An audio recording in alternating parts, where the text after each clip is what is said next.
This is Monticello, Minnesota. A Midwestern state with temperatures ranging from -30 to 118, Minnesota experiences it all. This will be the location for the 6th annual charity competition, where one player will win $5,000 for their charity. With the cast waiting over in a year and a half due to delays to 2020, they are ready and here. They come from all walks of life and bring different perspectives from the world into this game.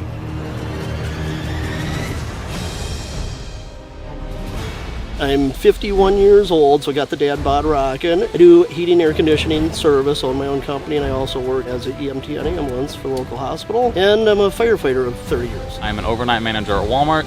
I am a full-time student. I go to Missouri Southern State University. I'm studying elementary education, and I'm also a youth soccer coach. I'm living in San Francisco right now, but I'm originally born and raised in the Philippines, Quezon City, and I work for a nonprofit. I do their finances. I currently live in Bloomington, Minnesota, and I am a physical therapist. I graduated from grad school in 2020. I got engaged in 2020. I work for the Wild as a vet manager. I'm 26 today, just turned it. It's now at the later part of my 20s. We'll see how that goes. Their charities are personal, which have given them a drive to play and win this game. The charity I'm playing for is Emerging Mothers Academy. Growing up, it was just me and my mom, and my little brother watched her work multiple jobs and moving around from house to house. As I said, I'm a civil engineer. I work for a water utility. Access to clean water has always been like a big passion of mine. The charity I chose is called INDY. It starts for I'm Not Done Yet. Donates money towards those fighting against cancer. Because when I was 20, my dad unfortunately passed away from cancer. And so it means a lot to me to be able to be here and help out those people that are struggling. I will be playing this weekend for the American Foundation of Suicide Prevention. I am playing because I lost a cousin and my father to mental health, and so this organization and stuff like this that helps get out awareness is really important to me. With 2020 affecting the world in multiple different ways, each contestant comes with their own experience and challenges that have forever changed their life. In August of 20, I got the Delta variant. I got the Omicron variant.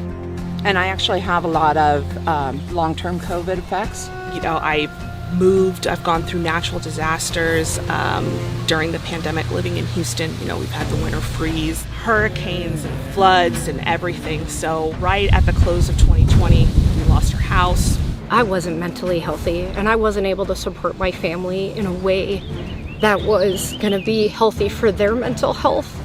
And when we had COVID shut down, and it puts you in a place to be with your family again and make those connections, I was then there to really work on my own health and realize what was super important. I lost my grandma during COVID. That was very hard for me. She died by herself, and that killed me, not being able to be there for her. My grandma actually died from COVID, but my grandpa passed shortly after that as well. So yeah, it was a tough year. All of the Black Lives Matter protests start happening and the movement is going on, and I found myself in a really dark place. I was like super depressed during that time, but from that, I'm the type of person that when I'm down or in a bad place, I know that there's a light at the end of the tunnel. With the contestants waiting over a year and a half to play, the excitement and nerves have kicked in.